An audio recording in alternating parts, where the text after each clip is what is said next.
All right, 6 o'clock, I'm going to call the meeting to order. Michelle is excused for a work commitment, and I did hear from Mark this morning.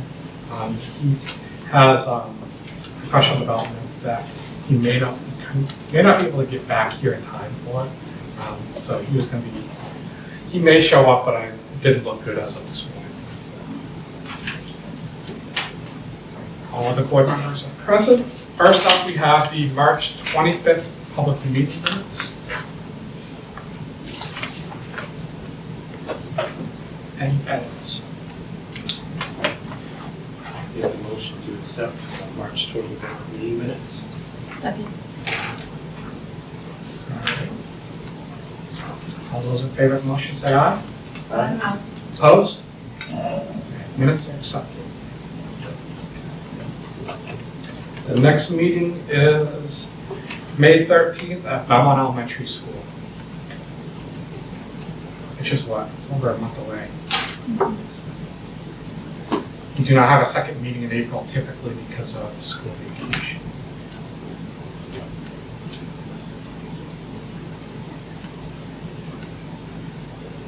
Did you check that date? Well, I did. I was looking at it earlier because it falls actually the week before school vacation. Why did we not? We don't have a schedule. The second meeting. Right. No, we don't. Because we don't typically have one, but. So we didn't put it on. But I was writing a letter today and just turned around and said, oh yeah, there'll be a second meeting in This April. April vacation, like happens in May, I think, this year. Yeah, It's the last week of April and May. yeah. Well, regardless, we're not scheduled till May 13th. Public communication and correspondence.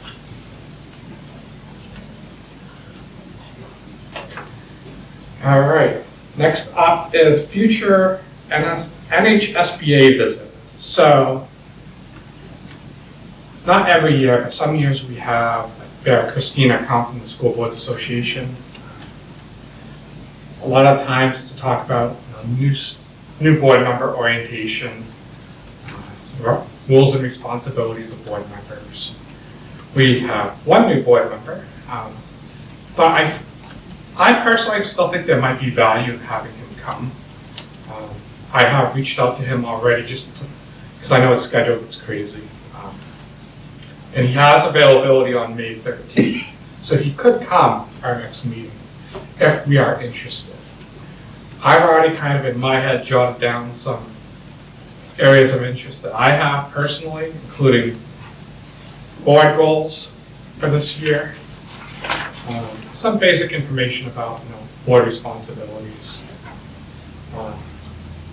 advocacy. I'm curious as to his thoughts on how we as a board can do a better job of advocating, with the state. And then also, we've had some discussions back and forth about budgeting, and I've had concerns about personally, how much am I getting too entangled into, say, staffing levels versus, that's obviously a big piece of our budget, but I also know that I shouldn't necessarily historically go in and say, this school is under, staffed or overstaffed, and how detailed should we be getting into the staffing? That's something I've kind of personally gone back and forth on. So those are just some initial thoughts that I had if the board was interested in having him come. And if the board is interested in having him come, I would be interested in hearing, offline or even now, but what you would want him to kind of speak to. Because we would want him to be prepared and have some talking points at it. I like that. I don't think it's a bad idea to have him come in and just sort of, kind of give everybody a refresher. Some of us have been here, a couple of years, and it never hurts. But yeah, some of those are things that I hadn't thought about, and those would be, I like those questions. I'm open to having him come. I don't think it would hurt us at all to have a refresher.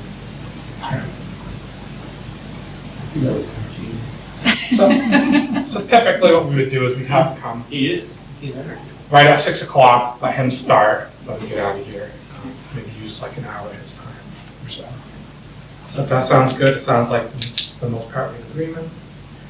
if you have anything you definitely think is worth discussing, you gotta let me know in the next couple of days, because I wanna nail down with him a plan, so he can be prepared and we can discuss, what we want to discuss. All right. Should we put that on the horizon for the 13th? Yeah. Discussion with NHSBA. I am going to reach out to him again to talk about what we might want to have for plans. I might want to get, if you're available, and maybe Michael's for room. Yeah.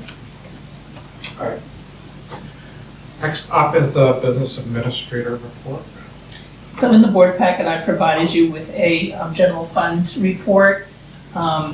This is a report, typically I used to give it every month, and I kind of got away from that, but I want to get back into the practice so you have an idea. This is not the year-end projection report. This is just a snapshot in time. But there are some things I just wanted to point out. You can see salaries and benefits. There are several functions that we have a lot of salaries and benefits left. That's because of staff not being able to fill some positions. In the 1210 function, you will see that the purchase services is over $280,878. This is one of those areas where we could not hire the staff, so we contracted because we needed those one-to-one behavioral assistants. They're not our employees, so we're paying a contracted service. So that's what that is. But I would assume in that specific situation, we're over budget here, but we'd be under budget in salaries and benefits. Correct, because if you look at the salaries and benefits, you've got over $1 million that's available because of all those positions that have been open. And a lot of the salaries and benefits, especially with support staff, is we had experienced people leave and the new people coming in are at a lower staff. So there was savings and changes in what they pay. I have one other question specific to that. Mhm.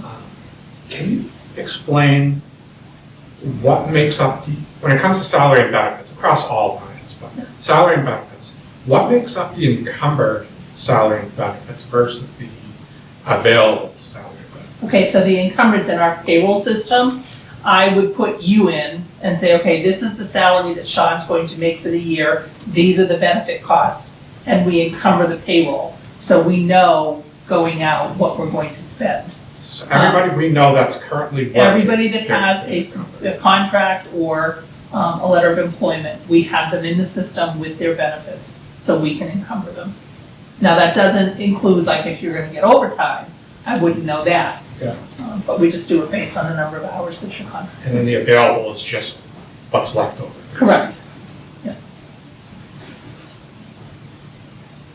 So I don't know if anyone has any specific questions about the report. I will be working more on this and doing some year-end projections for you, so you can make some decisions. So that bottom right of the last page, don't take that as, Don't take that as gospel, no.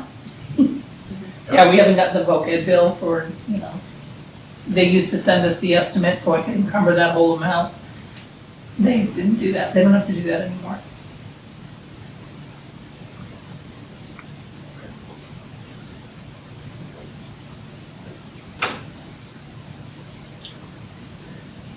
any other questions on that specifically? All right, award bid. So in the board packet is the results of the high school paving bids. We had 4 vendors that responded to the bids, and the information is provided in the packet, and I'm sure Jeff would be more than happy to talk about the Buildings and Grounds Committee recommendations. Our recommendation is to go with Busby Construction at $477,440.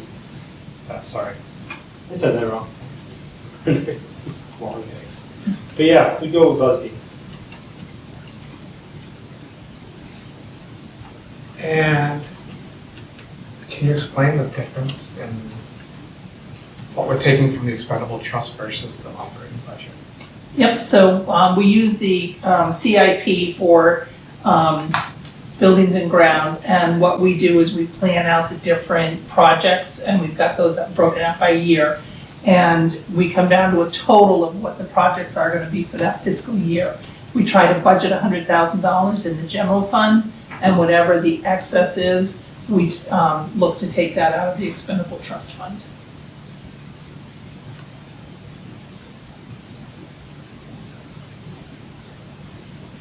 So financially, we're in good shape as far as what we had expected. Mhm. Yeah, It was in the CIP, all that. yeah, we Right. did, you know, $2,200 of it. Because we put it at 480, Right. that's pretty close. And this project will be this summer. Yes, it would be.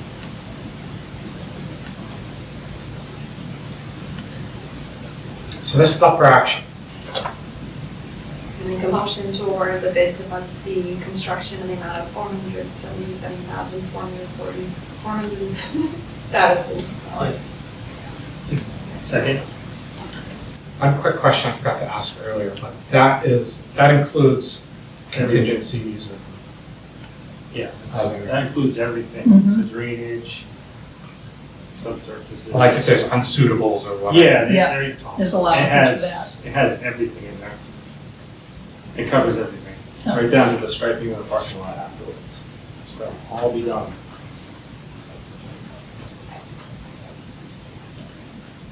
Any other questions? We have a motion and a second.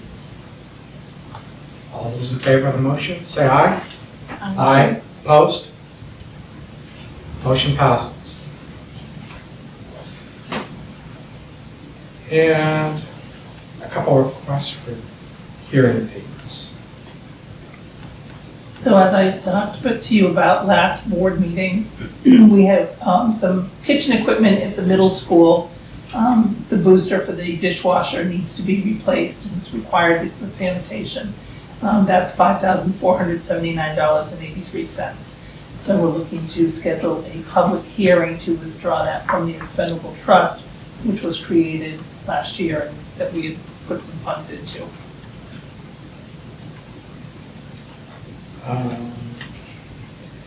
Because it's a sanitation concern, I would say as soon as possible. So, is We're that May proceeding, we 13th? have to, I mean, they've got a Band-Aid on it, but they're ready to go if it goes All again. right, I would say yeah. that May 13th is the, Yeah, so that, my question was, is May 13th acceptable? That will be fine, yeah, we're ready to go with the unit. We just have to have a public hearing, the boards are agents to expend anyway, but you just have to have a public hearing.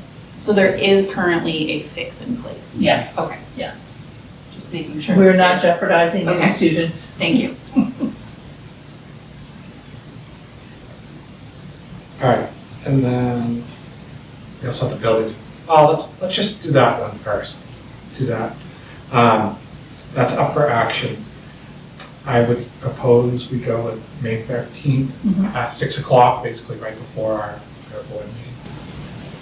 I make a motion to schedule a public hearing for May 13th at 6 o'clock to schedule a public hearing for the food service equipment expendable trust fund. Second? Further discussion? For those that are not familiar, these are typically very quick. Typically don't have many people coming saying, don't withdraw the money that you already have. Yeah. All right, you have a motion and a second. All those in favor, say aye. Opposed? Motion passes, and the facilities and grounds. Trust.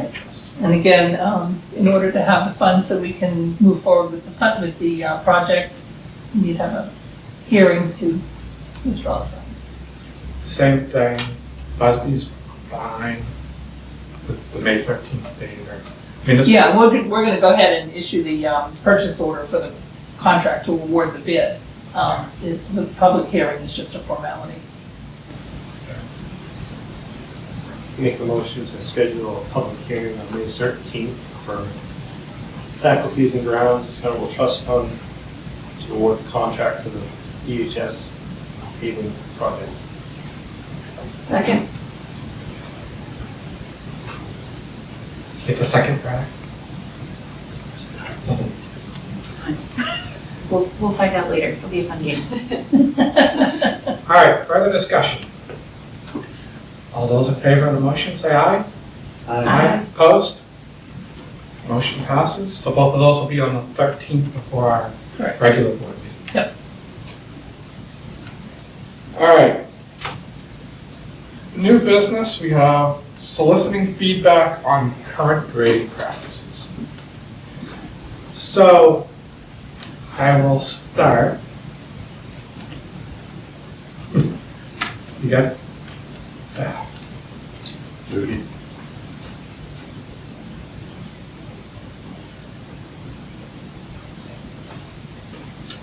All right.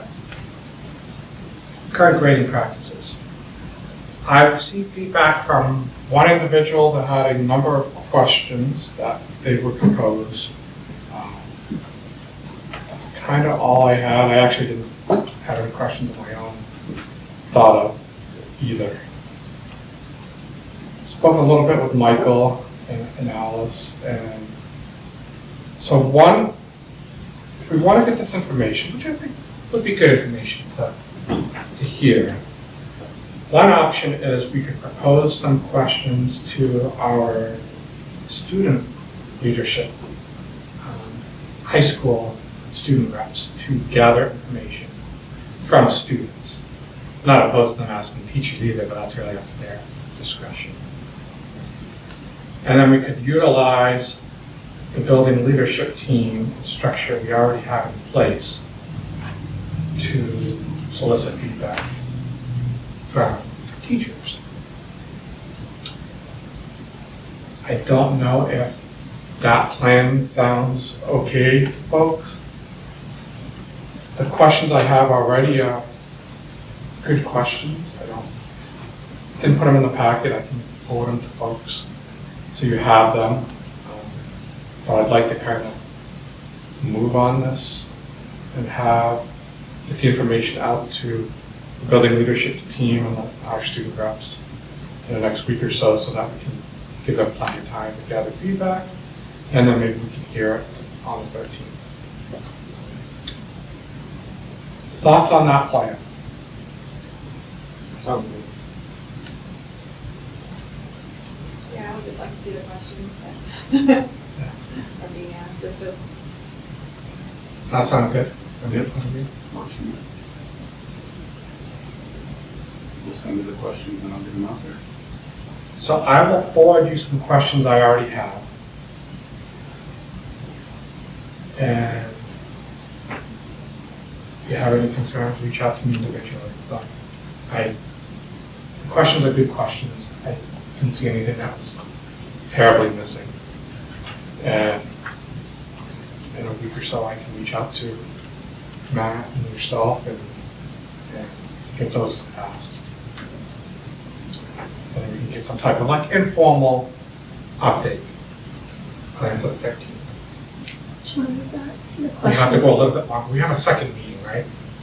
Okay, so we Yeah. could do the second meeting too. I just want to clarify, so you're proposing that the questions go to that VHS leadership, that group, or? So the questions are going to go to our student reps at the high school. Oh, to to solicit student feedback. reps, Yeah. okay. all right. And they can ask students. And Okay, thank you. again, it's not going to be anything formal, but I'd like them to use their current processes that they already gather feedback from. So And each school grant has a building leadership team, so the questions will go to them. They're representatives of their grade levels and departments, so they'll provide feedback on the same questions. Just put it in a format that they can fill in, probably a Google sheet. They can Yeah. put their information out. So if you get that to me, Sean, put it on a sheet and get it out. I'll get it out to the district support team, and get it to the building leadership team.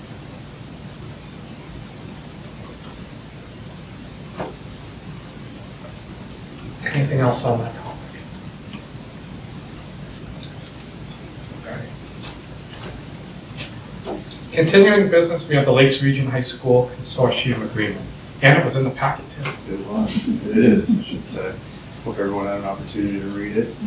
And I'll answer any questions you have. I feel like we touched base on the agreement itself briefly at our last meeting, but I'm sure people have some more questions. One thing I didn't see in here, it references a consortium advisory committee a couple of times. How is that made up? It's made up of the superintendents that are part of this agreement. It is in the D, item D.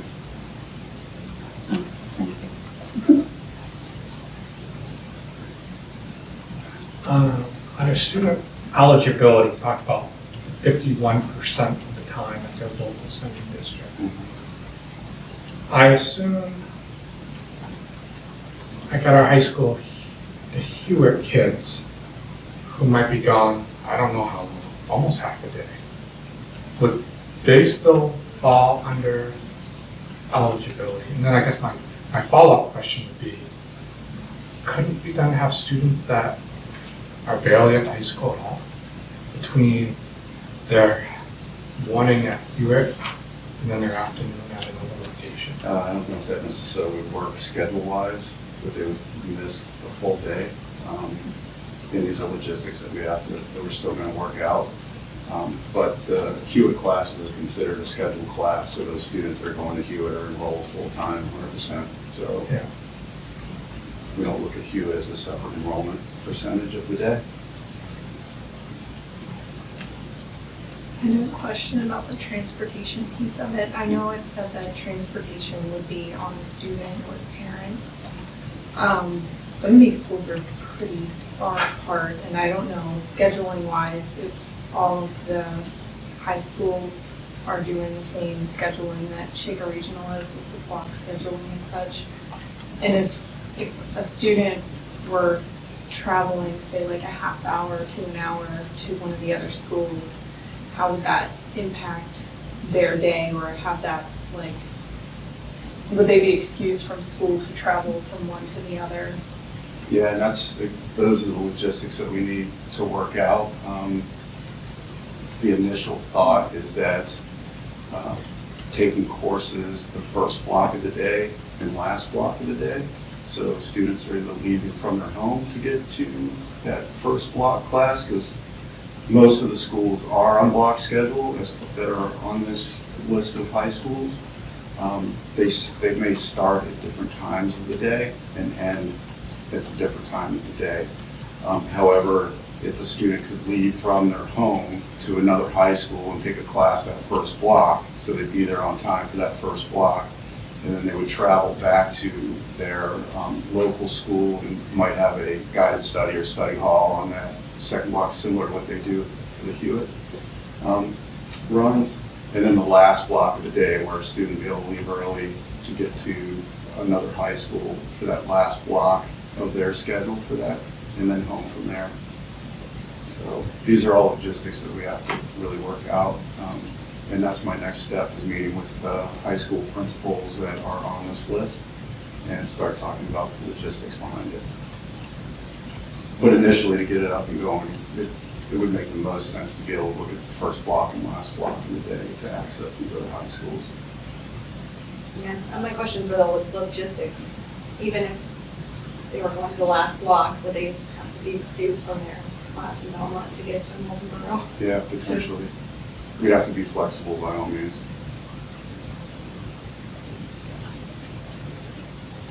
Under student records, it talks about access to educational records. To provide each other with reasonable access to educational records.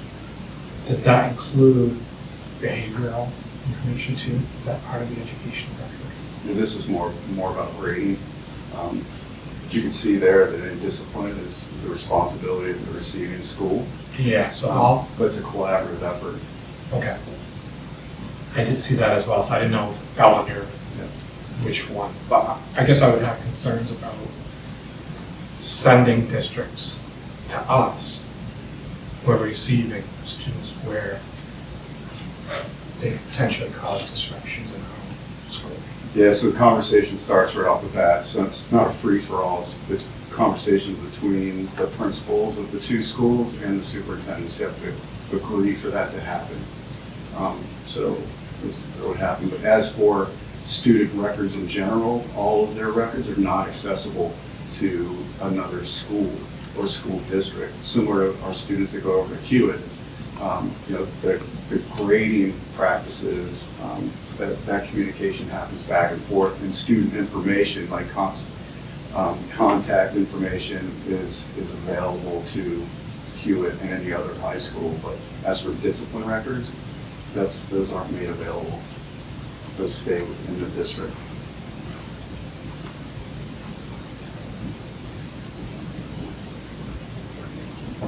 I have more questions, but I'm happy to let others ask. Students with IEPs, would receiving schools still manage those IEPs with the classes that the kids would be taking? Yeah, they'd still be required to do that. Whatever type of support services they would need in order to access that class. Any cost associated with that is borne on this sending district. And that's part of state statute.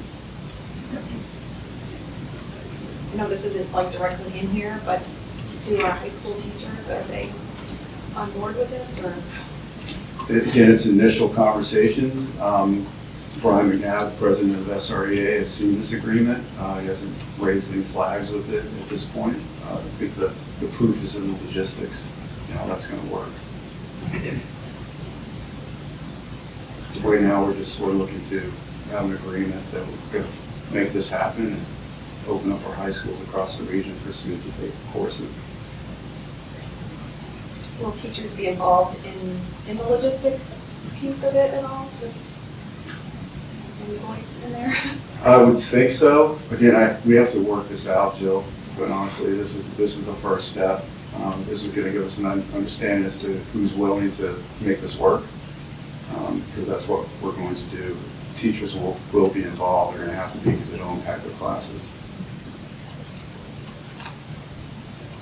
I don't know what the rest of the board feels, but I have some personal opinion on the amendment piece, about any amendments to this agreement under letter M. I would feel better if the school boards of the member school districts voted on amendments rather than the advisory committee. I mean, if we're being asked to take action on this document, if it's being amended, we should certainly have a say in the amendments as well. Yeah, it gives us, there's a piece in there where if the committee deems it necessary for the school boards. I think they should deem it necessary, but I'm worried about them not deeming it necessary for school boards. I feel like they should.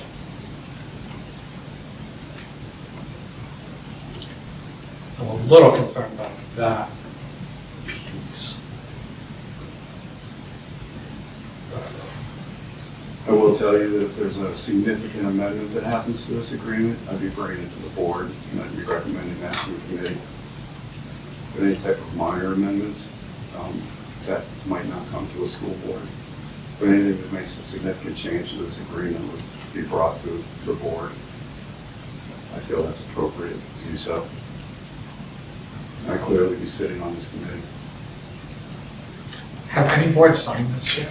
Yes, so far, Franklin, Winnisquam, goes to Interlakes tonight. Merrimack Valley has signed it, Newfound, and Hill School District. All right. Last question for me. If somebody from the public comes up and says, what is this and why are my tax dollars being used to allow non-residents to take classes at Belmont High School? How do you answer that? So we're looking at all of our Lakes Region students as a whole, and other districts that are part of this agreement are doing the same thing. So it's a cost sharing, pooling the resources. I mean, personally, I feel like this is kind of a way that our government wants us to be operating anyway. I mean, they're pushing school choice down people's throats, but, and I would applaud this group for trying to be proactive in doing that. I always worry about, I worry about exchange students. I mean, we have exchange students that come in, and again, it's only a couple of years, so I don't think it's certainly a burden on our district, but, you know, they're not residents, they're not charging them tuition. Yeah, I see it as another opportunity of school choice within our public schools. We already have choice within our public schools. It's just another component of that. So I'd say we're moving along with the way the state is progressing as well. And you can see there's a clause in there for families that are accessing education freedom accounts as well to take courses in high schools.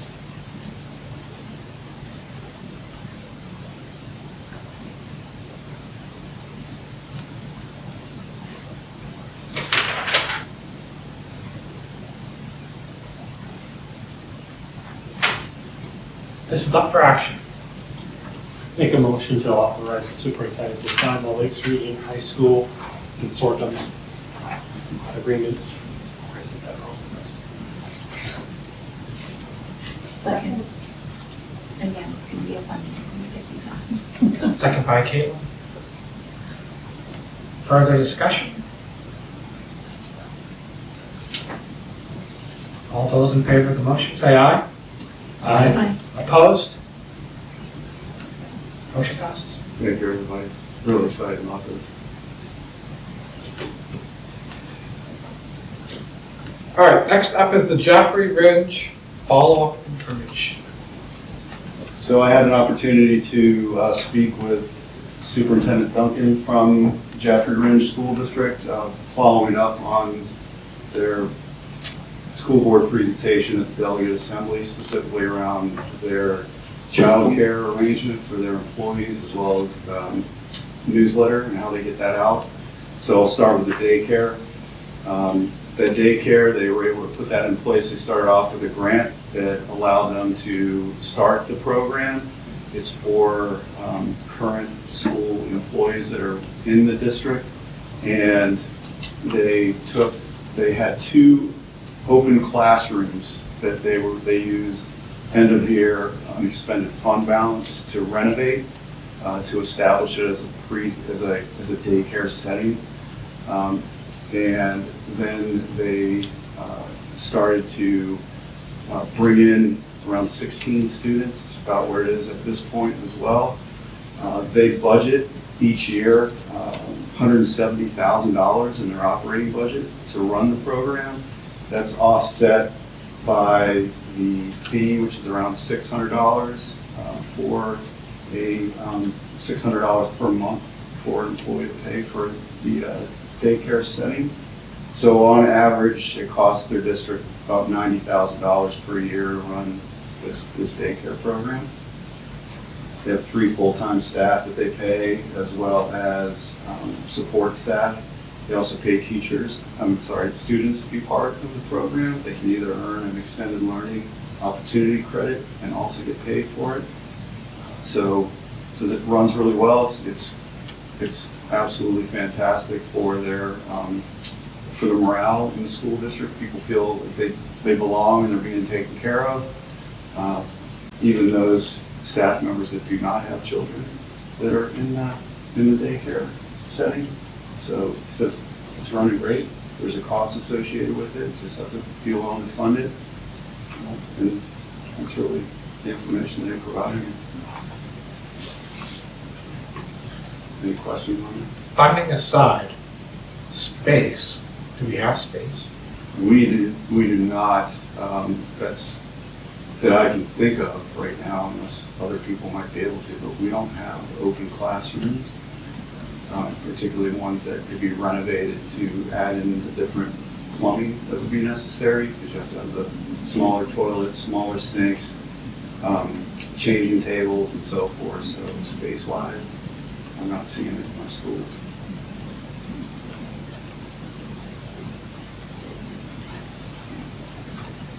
All right. Other questions on that? All right, and the newsletter, they started sending out quarterly newsletters a few years ago. They hired a part-time communications coordinator at the sum of $30,000. And after some budget cuts that they needed to make, they eliminated that position. And then various staff within the district took on that role. facilitated by the superintendent's administrative assistant and the superintendent. The superintendent is the one that controls the messaging that goes out. So that's where they're at this point. And they contract with a printing company, and it costs them on average $15,000 a year to send out quarterly newsletters. He said some people hang them on the refrigerator, others throw them away. He didn't really give me an idea as to what he felt the effectiveness of the newsletters were, particularly around budget discussions. But he was also coming off of a $3 million cut to their budget through their March voting session. So he couldn't really give me what he thought the impact was, because he just experienced a $3 million cut to their budget from a group within in one of his towns. So does it sound like they're going to continue that, or are they going to cut that as part of all He these didn't mention. Well, as I found out, whether they- we're gonna keep it on there or not. major budget cut for next year? Yeah. It's interesting though, he said that what has a significant impact, he felt though, is that they send out little postcards for events to people, and it brings in those that don't receive our school newsletters or communication on a regular basis. But little postcards, even for like the deliberative session, he said people love those little postcards, and they'll come to events, whether it's a chorus concert or whatever it might be, and they have that postcard with them. So he says he feels like you get a good turnout with these little postcards, because people can hold on to them and they mark their calendars with them. Are those little postcards included in the 15,000 that you budgeted? How long have they been doing that? I didn't ask that question. It sounded to me like it had been a couple of years. Let me see. Whenever Superintendent Duncan went in, I think that was one of the first changes that they made, was the communications portion. That's what it sounded like to me. I might be wrong.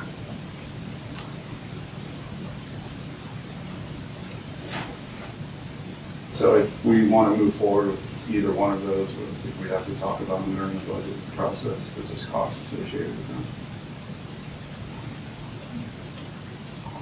Just want to follow up? Anyone else have any questions?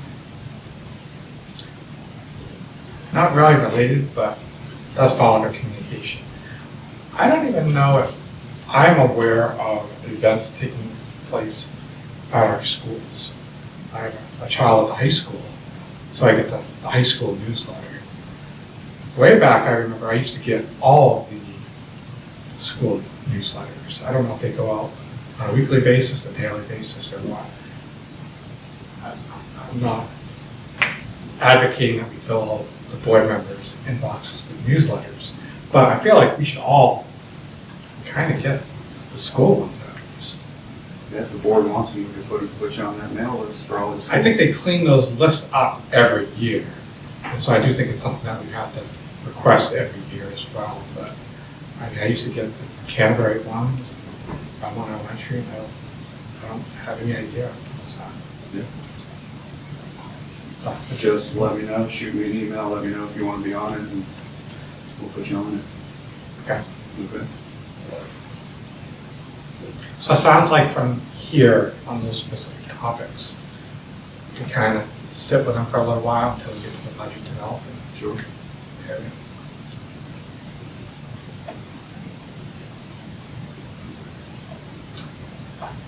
All right. Thank you. Welcome. On the horizon.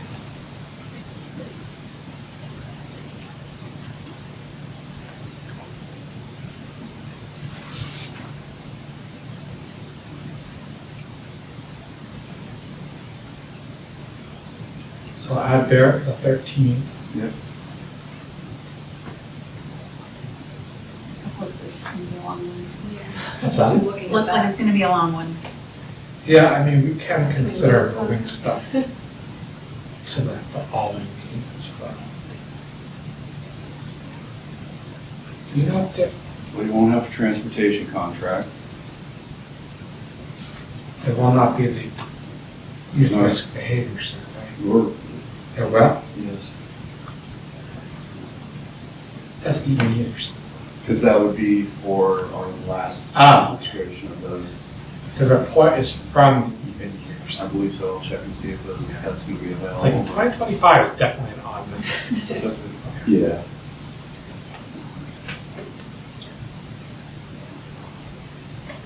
Driver's ed contract we won't have. Right there now. That's No, we won't.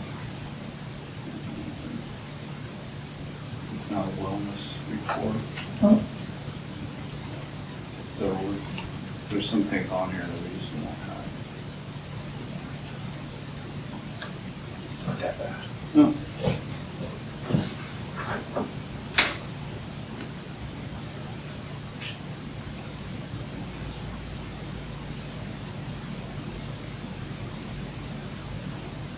The student reps are here on the 13th. I was thinking about pushing out that grading and reporting update or whatever, but kind of be nice to do it when they're here typically. And we don't have that many options because we obviously have to do it during the school year. Yeah. 10th is too late. Yeah, that'll be the last meeting that they're here.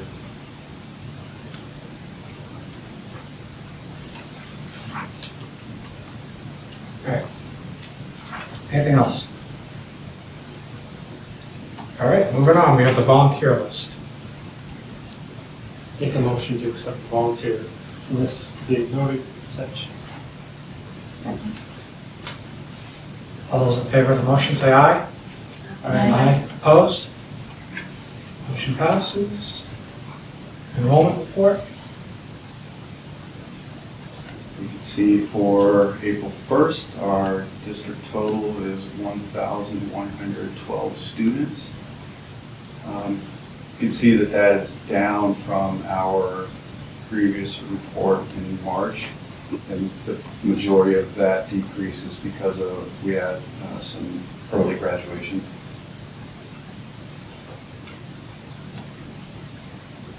Okay. Yeah, because I noticed that it was all 12.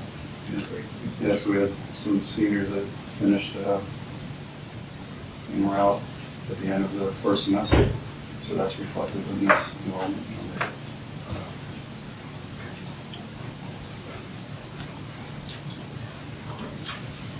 But it's up from last year. Previous year. 1,096, so yeah, we are up a handful of students. All right, any questions on that? All right, next up we have internal policies. We have 1, 2, 3, 4, 5 policies. So these are all first readings. The first one is a conflict of interest policy, which we had tabled for a little bit to just try and get a little bit more information. This one was it felt very targeted in what it sort of outlined. And while I don't think that it's a bad idea to have an internal or conflicts of interest policy, some of the things that were in it just didn't necessarily make sense. So we sort of made it a little bit more broad and less, targeted. So there's that one. We can talk a little more about that if anybody has questions. Question. Sure. Is that policy considered required by the School Boards Association?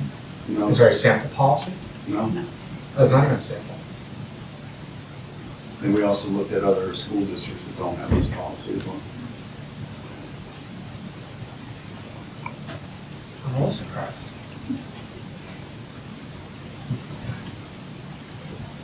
As far as the GBI goes, the staff participation in political activities, we took out a little bit of verbiage just because it was duplicated verbiage. And then we added in the some verbiage that the New Hampshire School Boards Association had in their policy about electioneering. So that is what the bolded area at the end is. For highly qualified teachers, we are actually proposing to remove this, and I'm gonna let Michael talk about this one. So this was originally put in place when HQT was a requirement for hiring practices. That is no longer a requirement. Therefore, the School Board Association removed this policy, as well as multiple districts now have this policy as well. It's just not applicable with our hiring practices at this time, nor necessary, so we're recommending to remove it. The committee was in favor of that.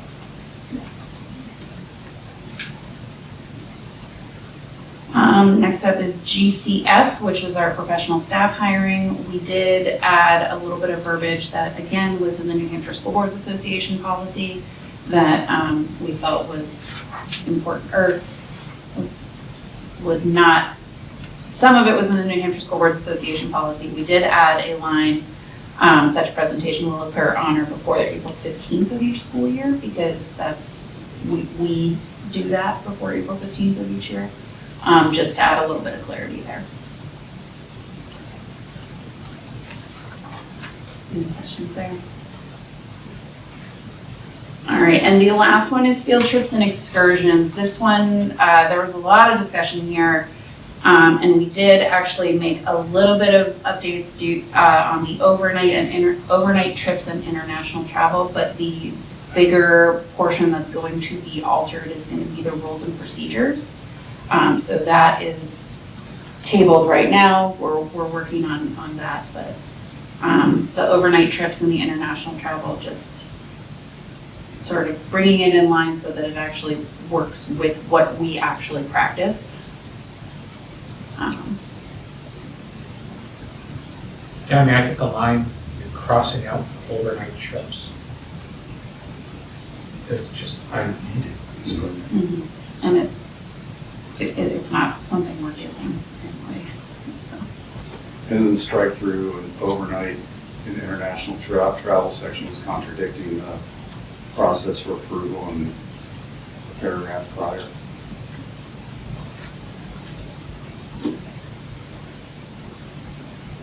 So those are first readings. We'll bring them back once everyone's had a bit of time to sort of digest them. Let me know if you have any questions. So that removal, the policy to be removed also comes back next time. To be voted on, yeah.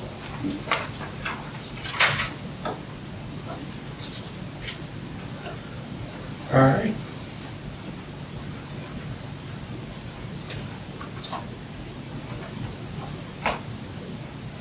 Next up, we have nominations. These are up for action. I'll go through these one by one based on the agenda. So first up is a nomination for elementary special education coordinator. This information is in your non-public packet. Unless there are questions of a non-public nature, we can move forward with this, with all of these. Make a motion to accept the nomination of the elementary special ed coordinator. Second. Public discussion. All those in favor of the motion say aye. Aye. Opposed? That motion passes. We have administrator nominations. Do we want to do those now? If so, need a motion. Make a motion to accept the administrative nominations for 2025 and 2026. Second. Public discussion. All those in favor of the motion say aye. Aye. Opposed? I'll abstain. And we have specialist nominations. Also in our packet. Make a motion to accept the specialist nominations for 2025 and 2026. Second. Motion is second. Public discussion. All those in favor of the motion say aye. Aye. Opposed? Motion passes. And lastly, we have Appendix B nominations for nomination, single. Make a motion to accept the Appendix B nomination. Second. Motion second by Alice. All those in favor of the motion say aye. Aye. Opposed? Motion passes. All right, this isn't on the agenda, but I just want to mention, I am working on subcommittees and board committees. I just haven't really got to it as much, working on all these emails, Panda Doc emails about contracts. I will get to that. I'll probably reach out to you and just solicit feedback as far as I really like this committee, or please take me off this committee. But I'll get those to everybody, but I can handle that on the side, so don't worry about it. The one thing I did want to ask was, we always have, our standard committees. It did, cross my mind in the back of my head. We can have special committees that, the board create, the board chair can assign people to or whatever. I didn't know if communications was a topic that enough board members had an interest in, that we should create, a 1 year or whatever subcommittee for communications that, could talk about, how do we improve communications? Can we? What are the options? Are there costs associated? Not looking for answers right now, but something to think about, because that might be one that we might have an interest in.